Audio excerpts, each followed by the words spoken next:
welcome to Creative Live. Welcome back to Creative Live. I'm your host, Kenna Klosterman, coming to you from my home to your home to our instructor's home, Mr. Jesús Ramirez. Before we get started, I wanted to let you know what it is that we are doing today. We are super excited to be kicking off not one, but two brand new classes from Jesús Ramirez that are premiering today for all of you. So it's a little bit different right now in the time of the pandemic where we are not coming to you live from our studios at Creative Live in Seattle. And so we're trying some new ways to bring you the fresh content and also give you the opportunity to, of course, interact with our educators. So that's what this morning or afternoon or evening, wherever you are in the world, is all about. So first of all, of course, I want you to give a shout out, let us know where you're tuning in from in the chat room, or if you're watching on social media, let us know as well. What we're going to do is dive in with Jesús Ramirez and talk a little bit about what you're going to learn in the two classes that are premiering. One of them is the Essentials of Compositing Tips and Techniques for Photoshop 2021. So all the latest and greatest for you for compositing. And we also are going to kick off the class that is Photoshop on iPad for beginners. So without further ado, let me bring on and welcome Mr. Jesús Ramirez. Jesús, of course, you know him from the Photoshop training channel, where there are over 1 million people who love to follow Jesús's tips and tricks for everything Photoshop and more.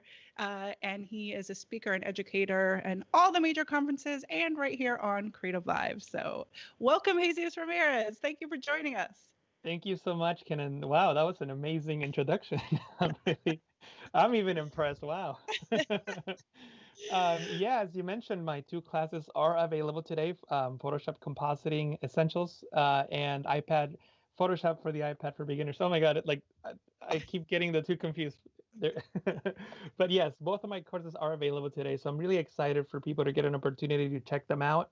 And yeah, today I just want to talk a little bit about Photoshop compositing, and then just maybe we can have a conversation about what Photoshop on the iPad actually is, because I think a lot of people are a little confused about that. So maybe we can talk a little bit about it. Yeah, that's a great idea. I want to touch on as well the ability that you can live stream on Yes. Photoshop, which is super exciting for people and new. And also, again, if you're just joining us, the two new classes are going to play after our live kickoff.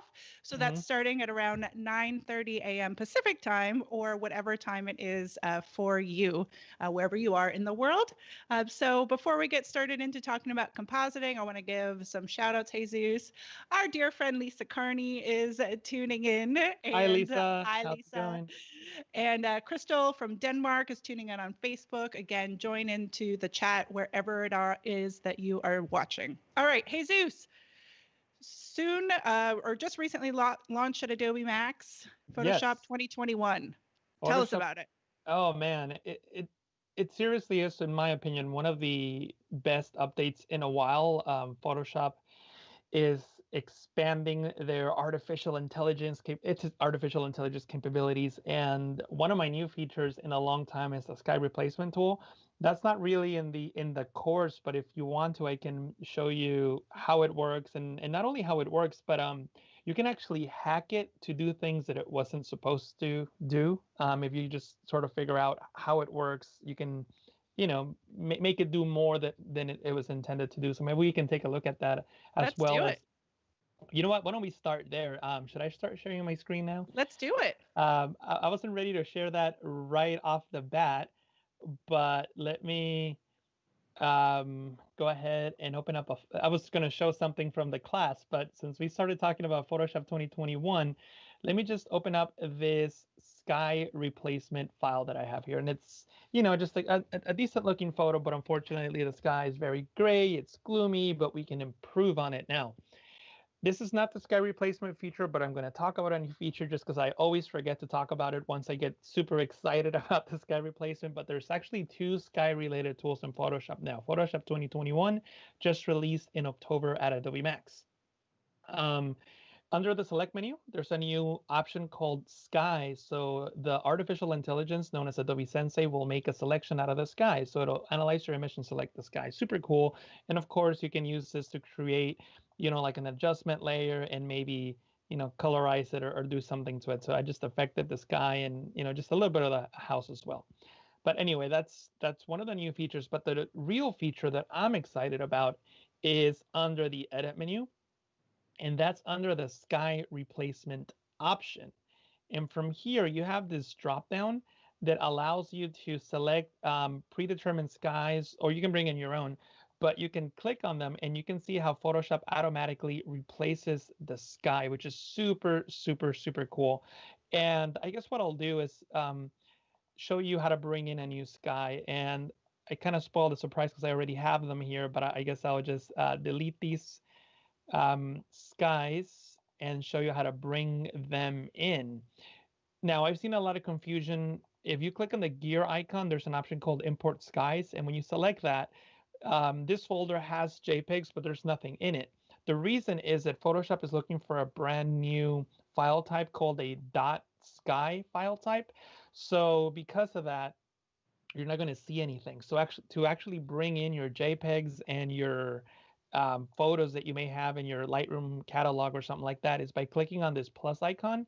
And from here, you can select the sky. So I have this one called Alien Sky, and it's actually a composite of a sky or based on a sky of a movie. Can you guys guess what movie that is? I don't, Oh, yeah, the two sons. Two Um, Sons. just a note for you, while we pause there, I'm there on your screen, so I don't know if you can, Oh, if you can sorry. click off this. There you go. There we I don't, go. there you go. There you go. Okay. I mean, I like seeing you, Kenneth. I know. I'm typing away, so There, there you go. There we go. Um, sorry about that. But anyway, so hopefully somebody in the chat guessed it. If not, I'll spoil it. But it's Tatooine from Star Wars. So it has the two suns. So I thought it would be super cool to make a composite, bringing it into the sky replacement.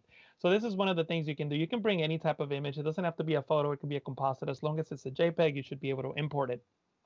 And the cool thing about this feature is that everything that you see here will eventually become a Photoshop layer. So unlike other sky replacement tools outside of Photoshop, they're not Photoshop layers that you can edit and do anything you want with them. And that's what I was talking about earlier about hacking Photoshop into doing things that it wasn't meant to do. Well, it's because of layers and other capabilities that Photoshop has. So I'll briefly explain how this tool works. Again, everything in this panel will control what will eventually become an adjustment layer or a layer mask. First, obviously, I already showed how to select the new sky. You can select it from this drop-down, import one by clicking on the plus icon. The gear icon actually does have the new sky option, which is the same thing as clicking on the plus icon. But everybody usually just sees the word import, and that's where the confusion happens, and you need that sky file. By the way, if you're wondering how you can make a sky file, you would just select one of these groups. You can create your own groups and then call it whatever you want, and then you can export the selected skies, and that will generate a .sky file. But anyway, the tools. There's two tools, Shift Edge, or not two tools. There's two sliders for the mask that will be generated on this image. So this image will become a layer, and we're going to attach a mask to it. And that mask is controlled by these sliders, Shift Edge simply means shifting the edge of the mask. So the artificial intelligence found the edges, and that slider controls how much they expand or contract. The reason that you're seeing gray right now is because we're actually looking at the original sky. Then we have the fade edge slider. This is basically how sharp that mask edge is. So either really sharp or really blurry. So what you need to do is fine tune the sliders to get a good result. If you're having some issues like I am here, you can actually use this really, really cool tool. It's called the Sky Brush. That name is very important because it helps you remember what it does. So the Sky Brush controls this little graphic here on the right, the sky that you're bringing in. I can add more of that sky. So when I start painting, You can kind of see how I'm now painting that sky in between the leaves and branches and all that stuff. So obviously do spend your time on your images painting in the sky in areas that need it, especially in this really hard to mask areas. And I'm not doing anything fancy. I'm just using the mouse and clicking and dragging. So fairly easy to do. Again, spend time in your image making these adjustments. And then we have the subtract button, which allows you to take away the sky. So as you can see, the sky was actually placed over the roof of this tiny little house. So we can paint that away, paint it away on the door as well, and paint it away in areas that doesn't require it. So that's how that tool works. You can double click on the hand tool to fit the image to screen. Then we have the sky adjustments, and these sliders control the actual image of the sky. So brightness, I think that's very clear. It makes it brighter or it makes it darker, so you can adjust it accordingly.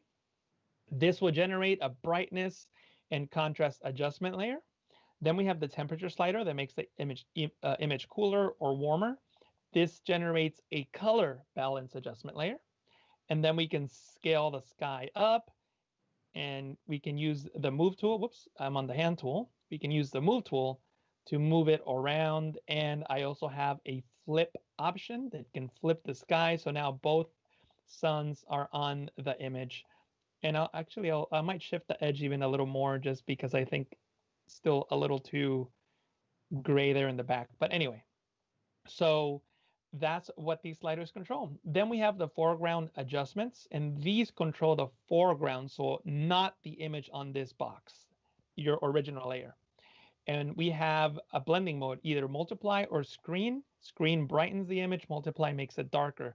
This will generate a gray pixel layer that will, again, either make the image brighter or darker. And you can adjust the intensity. So I'm just going to set it at 100%. And then the color adjustment attempts to harmonize the colors in the image. This will generate a curves adjustment layer, and it will adjust the individual channels in that curves adjustment layer to try to harmonize the colors. So I'm going to bump this all the way up, and then I'm going to go all the way to 0 so you can see the difference. See that? See how it tries to take some of the colors that are found there in the sky? So again, fine tune it accordingly to get a good result. And finally, you can output two new layers or duplicate layer. I like doing new layers because I want to have that total control. So once I press OK, Photoshop will generate a group. See that? And we have those layers that I was talking about. All these layers are there. So I'm going to disable them all. And here's a Photoshop trick for you. You can click and drag to disable all the layers like I just did there. And the one that I want enabled is the sky layer. So this is the layer that we chose from that dropdown. And notice the layer mask that it generated based on the sliders that we were dragging and the brush sky, the sky brush. And if you hold Alt on Windows, Option on the Mac, you can see what the mask looks like. And you can actually see where I painted. Remember how I was painting on the house, on the door? Those are the brush strokes there. I was painting in between the tree, and you can kind of see the brush strokes that I was doing here as well. Obviously, this mask is not perfect, but you can adjust it just like any other layer mask because it is. It's just a layer mask now. So you can just paint with black to hide. And obviously, I'm going to go quickly here because there's so much I want to show you in the next 40 minutes or so that we have left. But anyway, 10 minutes. 10 minutes. Oh, wow. There we go. So there's a lot. I'm gonna have to skip over a lot. I thought I had a lot more time. But anyway, so there's our sky. Now you freak me out. I don't even know what I'm saying. But but the point is, unlike other broadcasts, this one's just half an hour, so we're moving right. quick. All right, cool. No problem. No problem. So we have these adjustment layers here, and I'm just going to show them to you. And like I said, a brightness adjustment layer controlling the sky, the temperature with a color balance adjustment layer. It puts it there. We have that pixel layer with the multiply blend mode that I was talking about that makes it darker, and then the curves adjustment layer harmonizing the colors of the image. Now, I'm going to show you the trick now, the cool stuff that you can do that most people are not talking about. But you can actually use video. And the way that you can use video is by simply bringing in a video file. So if I go into filter, I'm sorry, not filter, file, import I'm sorry, place. Oh my God, what you got me all worried about the time now. File, place, embedded. I have a video of sky, of the sky, and if I go into Window, Timeline, create a video timeline, you can see that it's sky, right? Well, I could use all these layers that Photoshop generated and just replace the sky image layer with this video layer.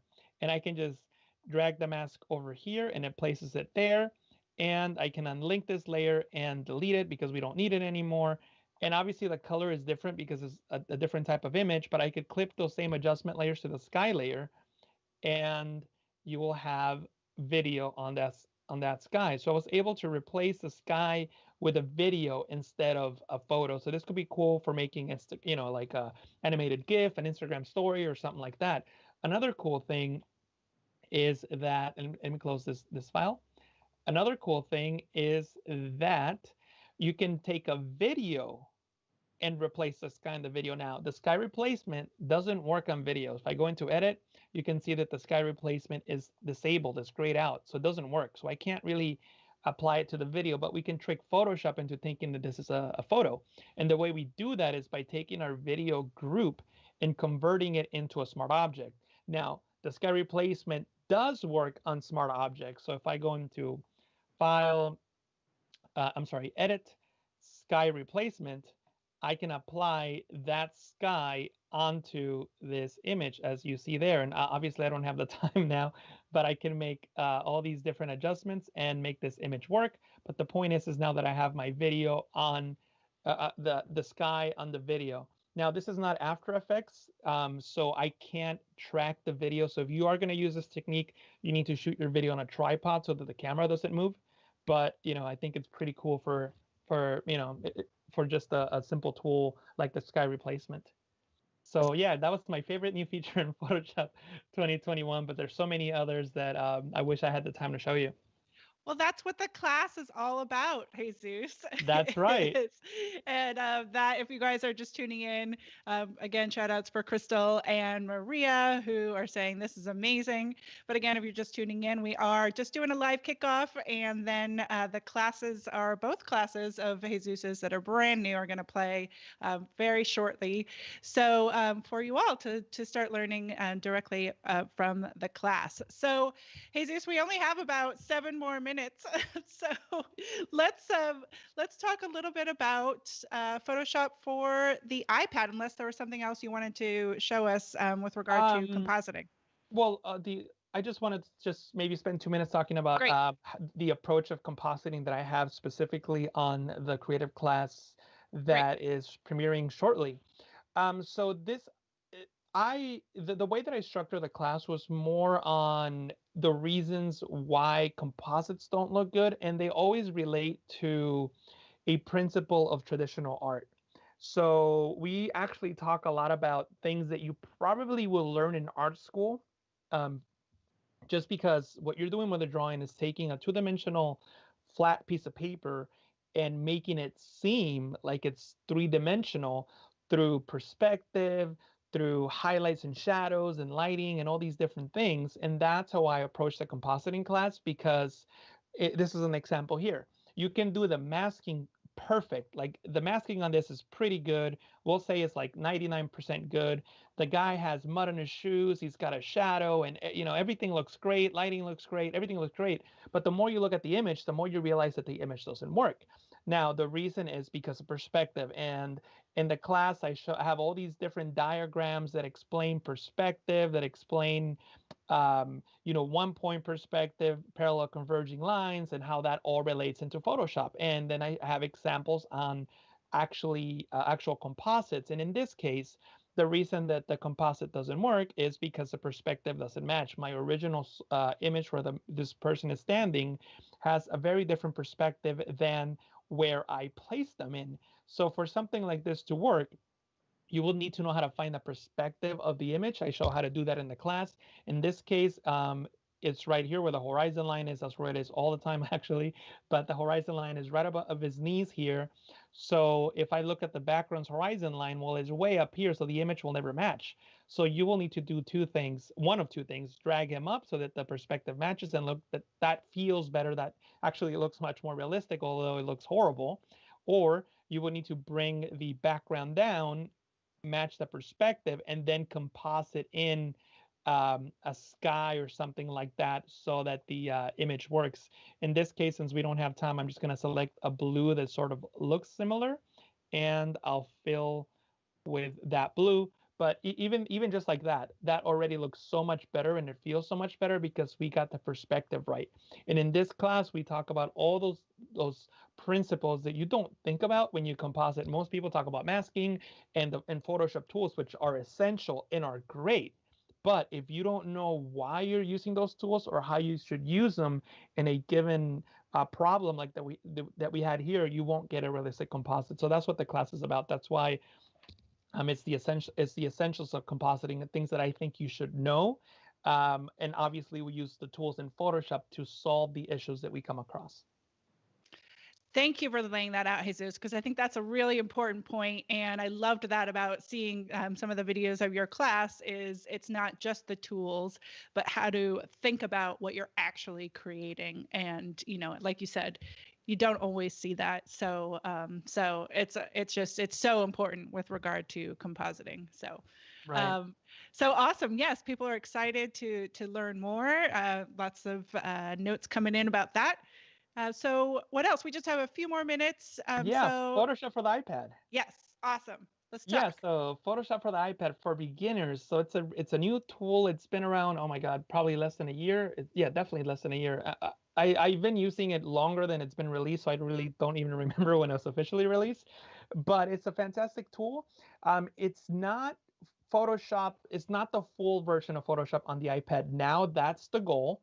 But the great thing about it is that, for example, this particular document that I'm working in now, I can actually save it as a cloud document, and I can open that document on my iPad. And actually, some of the cloud documents that you see here are some of the documents that I was working on in the class for the Photoshop for the iPad beginners, because that's a great thing about it, that you can start your work on the iPad and then finish it off in Photoshop, or vice versa.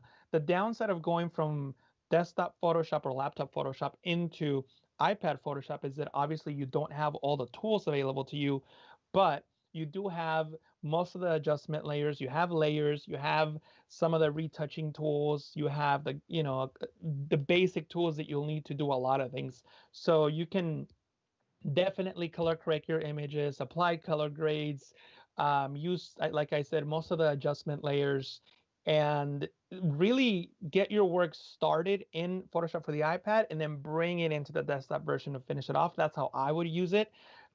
Just because not all the tools are available, but you still can, if you want to, take files that you started in the desktop and work on the iPad, but knowing that not all the tools are there, but that's okay because you'll still be able to work with the file. And the great thing about the Creative Cloud is that they're updating the app consistently. So there's new features added, often. So I'm sure that by this time next year, we're going to need to do an update for that beginners class because there's a lot of things coming on Photoshop for the iPad. Well, it's super excited. I'm really glad you talked about the fact that you can, kind of seamlessly using the cloud go between iPad and desktop, because there's, the different times when you're away from your desk, thus using the iPad, and having that flexibility, but then also the ability to be able to then go to the desktop. Yeah. So awesome. Well, Jesus, I'm super excited about launching these two classes. And I know you have so much more to teach people, which you are constantly doing. But we're again excited to bring on some brand new classes, which again, everybody, if you are tuning in now, you're going to stay tuned, and shortly we are going to premiere those two classes, which means that You can watch them for the next 23 and a half hours as part of that free watch. They're going to stream in a loop. You can watch each of those on the class pages. If you're on Facebook right now, you'll see the links up above for those 2 different classes. And it's Jesus Day here on CreativeLive. So awesome. we are excited about your ability to go and learn and start creating. We always love to see what you're creating. We have those student galleries that are there on the class pages where you can upload your own work, which is, of course, always fun to see. You can comment on each other's. And then, of course, if you start watching the class and you love it, you can, of course, purchase it for anytime access. That means that you can download it onto your devices to be able to watch and learn anytime. Yeah. So Jesus, let's talk a little bit about where everybody can find you, follow you, and keep learning from you in addition to these classes. Yeah, Photoshop Training Channel is a YouTube channel. Photoshop Training Channel is the website. If you want the short URL, it's PTC Vids, but you can find me there. The links to all my social medias are there. JR from PTC, Instagram, Pinterest, Facebook, TikTok. I have 1-minute tutorials on TikTok if you want to check those out. And actually, you were talking about student galleries. So if you decide to create something with what you see on my compositing class or iPad class or anything, really, feel free to tag me. And, I'd love to see the work that you create. Awesome. I didn't know you were doing 1-minute TikTok videos. Yeah. Love it.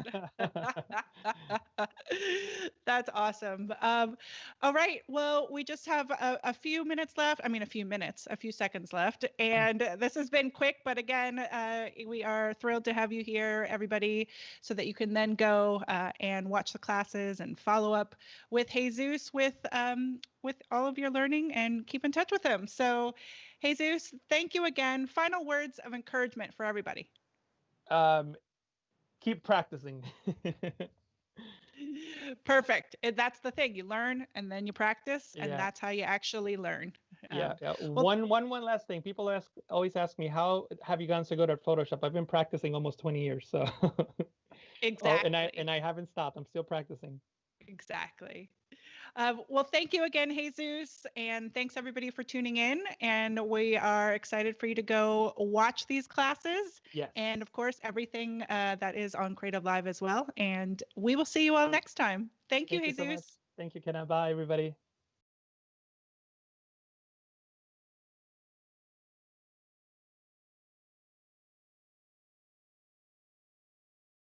Hey guys, what's up? It's Chase Jarvis, founder and CEO of CreativeLive.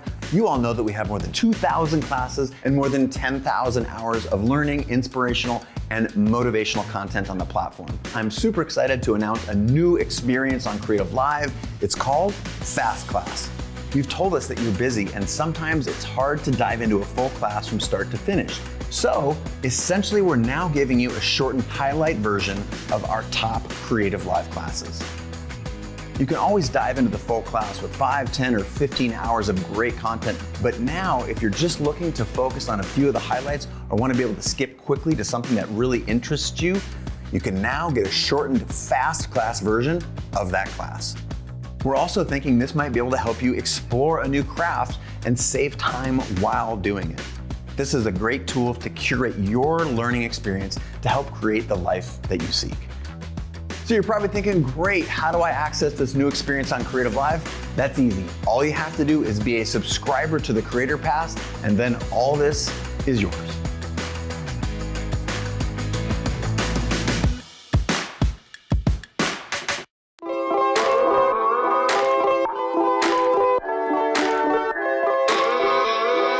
If you're feeling isolated and looking for creative connection, try tuning into creativelive.com/TV. That's where we've got a 24/7 live stream from the kitchen counters.